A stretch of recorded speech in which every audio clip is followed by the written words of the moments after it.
दोस्तों, नमस्ते, प्रणाम। आप सभी का मेरे चैनल पर स्वागत है।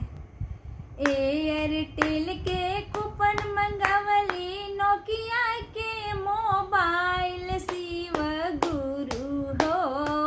नोकिया के मोबाइल, शिव गुरु हो। ओ करे से रोज बतियाब, शिव गुरु हो। ओ करे से रोज बतियाब, शिव गुरु हो। एयरटेल के कूपन मंगावली, नोकिया के मोबाइल, शिव गुरु हो। ओ करे से रोज बतियाब, शिव गुरु हो। ओ करे से रोज बतियाब, शिव गुरु हो। अपना लादाया मंगली, के कराला दाया मांगब, के कराला माया, शिव गुरु हो। के करा पर फुलवा छितराब, शिव गुरु हो। के करा पर फुलवा छितराब, शिव गुरु हो।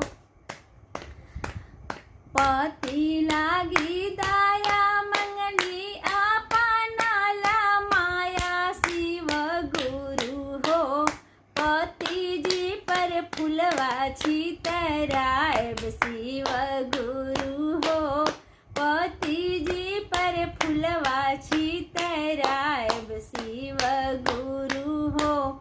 एयरटेल के कूपन मंगावली, नोकिया के मोबाइल, शिव गुरु हो।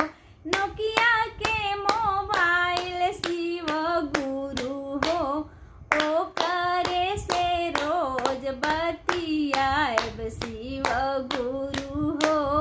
ओ करे से रोज बतियाब, शिव गुरु हो। के कराला दाया मंगनी, के कराला माया, शिव गुरु हो। के करा पर फुलवा छितराब, शिव गुरु हो। के करा पर फुलवा छितराब, शिव गुरु हो।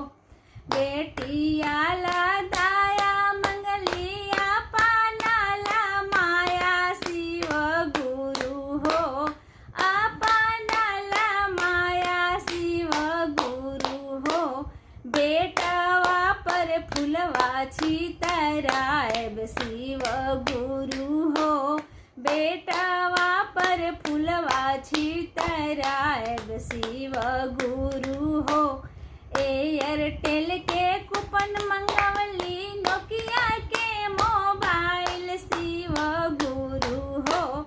नोकिया के मोबाइल, शिव गुरु हो। ओ करे से रोज बतियाब, शिव गुरु हो। ओ करे से रोज बतियाब, शिव गुरु हो। हरे हरे महादेव की जय। दोस्तों, वीडियो अच्छा लगे तो लाइक कीजिएगा, शेयर कीजिएगा, सब्सक्राइब कीजिएगा और कमेंट के माध्यम से बताइएगा कैसा लगा ये गीत। Thank you.